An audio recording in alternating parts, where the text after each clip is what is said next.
Next up, the Chippewa Valley Big Reds. Finishing with an impressive 19-4 record last year, they are primed to compete for some championships again this season. With maybe the top player in the MAC, they have the talent to put it all together.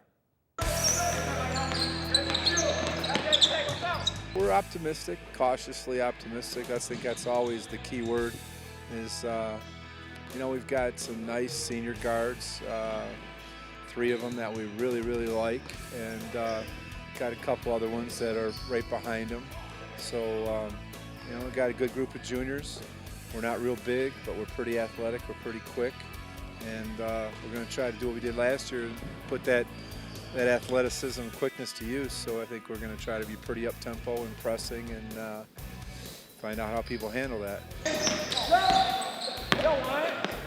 I think the confidence level is real high. We've got some really good players too. I think, Stephen Lloyd is he's a 4-year starter for us, and he's only gotten better. He's probably has as good a work ethic as anybody we've ever had in the program.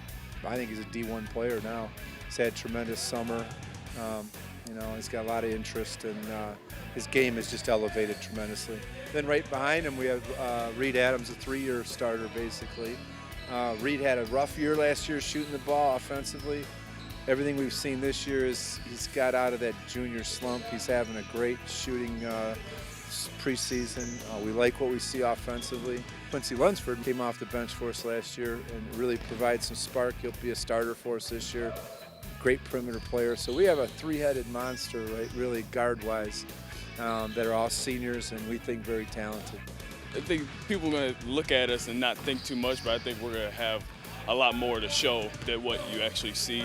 We're even smaller than last year, because last year we were pretty small, but I think we just have to make up with it with our quickness mostly. I feel like we're going to be a much more disciplined team, really good on defense. We're going to be pressing a lot, got a good offense with our 3 returning seniors, I feel like we're going to be a good team this year. I think we shoot it real well. I think we have a lot of dedicated kids. I think we handle it pretty well. It's really great right now. We have a lot of kids who really love to play basketball at this school. And so, they're bugging me all the time to come in the gym in the off season and get them in here to let them work out or let them have open gym or whatever. And, so that all plays on itself. When you got a bunch of kids who like to play, it helps. And we got a lot of speed and quickness and I think aggressiveness. I think we have a pretty good team. We're young, we got a lot of guards, but I think we got a lot of depth, and we should play fast. Should be a pretty good season. Last year we were very talented, but we weren't real deep. We were about 6 players deep for the most part. And so, at times we were probably a little tired out there. This year we should be able to be fresher most of the time because I think we have people that can get out there and keep the chaos in full motion and keep us doing what we want to do. Number one, we always set our sights on winning the MAC Red.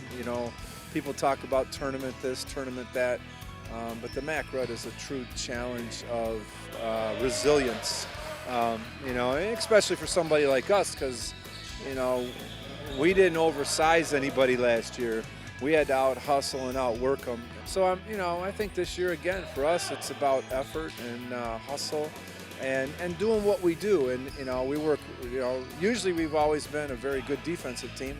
We don't need to be February ready next week. We need to be December ready, and then hopefully we keep working hard and getting a little quicker, a little faster, get a little more anticipation skills, a little better coached as we move forward, and just keep progressing to be the better basketball team down the road. Here's the schedule for Chippewa Valley. They begin on December 7th against Royal Oak. Then their home opener against Clintondale. 2 straight road games against Troy Athens and Fraser. January begins with a home game against East Detroit on the 5th. Then league play begins on the 8th with a road game against Eisenhower. Big matchup against Dakota at home on the 12th, followed by games against Warren Fitzgerald, Cuzno, and Romeo. Warren Mott at home on the 26th. Then on the road against LCN on the 29th. First game in February is against Eisenhower at home on the 2nd, followed by another matchup against Dakota on the road, then games against Grosse Pointe South, Cuzno, and Romeo once again. Warren Mott on the 18th, And the final 2 games of the regular season with L'Anse Creuse North on the 23rd and Roseville on the road on February 26th.